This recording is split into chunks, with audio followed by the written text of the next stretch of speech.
చంద్రుడు భూమికి అతి దగ్గరగా ఉండే సెలెస్టియల్ బాడీ చంద్రుడే. ఇంత అందంగా కనిపించే చంద్రుడు లేకపోతే మన పరిస్థితి ఏంటి? భూమి మీద జరుగుతున్న అనేక మార్పులకు కారణం చంద్రుడే. సముద్రంలో ఉండే అలలు మరియు ఋతువులు క్రమపద్ధతిలో ఏర్పడడానికి కారణం కూడా చంద్రుడే.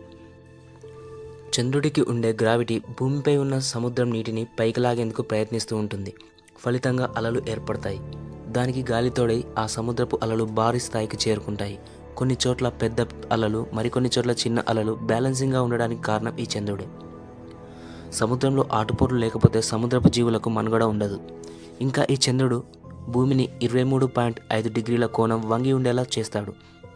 ఈ మార్పు వల్లనే ఋతువులు ఏర్పడుతున్నాయి. భూభ్రమణంపై కూడా చంద్రుడి ప్రభావం ఉంటుంది. ఒకవేళ చంద్రుడు లేకపోతే పగటి కాలం 6 నుండి 8 గంటలకు పెరుగుతుంది. ఇన్ని మిలియన్స్ ఇయర్స్ నుంచి కూడా ఖండాలను వేరు చేస్తున్న సముద్రాలన్నీ సైలెంట్గా మారటంతో భూమి తిరిగే వేగం 3 నుండి 4 రెట్లు పెరుగుతుంది. దానివల్ల భూమిపై గంటకు 480 కిలోమీటర్ల వేగంతో బలమైన గాలులు వీస్తాయి. మరియు సముద్రంలోని అడుగున ఉండే సారవంతమైన న్యూట్రియంట్స్ అలలు ఉపరితలానికి తీసుకురాలేవు.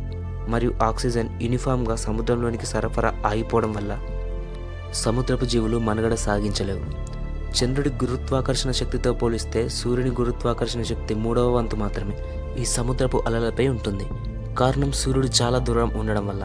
ఒకవేళ సూర్యుని గ్రావిటీ నేరుగా సముద్రాలపై ఉంటే అకస్మాత్తుగా చాలా పెద్ద అలలు రావడం, ఈక్వటోరియల్స్ వాటర్స్ వేడెక్కి సేమ్ టైం ధృవాలన్నీ గడ్డగట్టుకుపోతాయి. దీనివల్ల రిప్ కరెంట్ జనరేట్ అవుతుంది. ఫలితంగా భూమి ఎటు పడితే అటు మూవ్ అవ్వాల్సి వస్తుంది. ఐస్ ఏజ్ కూడా రావచ్చు.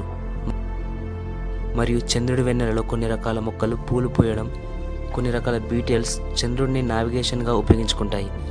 ఇంకా పక్షులలో ఆక్వాటిక్ క్రియేచర్స్లో అమావాస్యకి పౌర్ణమికి చంద్రుని సైజులో మార్పు రావడం వల్ల వాటి ప్రత్యుత్పత్తి వ్యవస్థకి కారణమయ్యే కార్టికోస్టెరైన్ హార్మోన్ ప్రభావితం చెందుతుంది.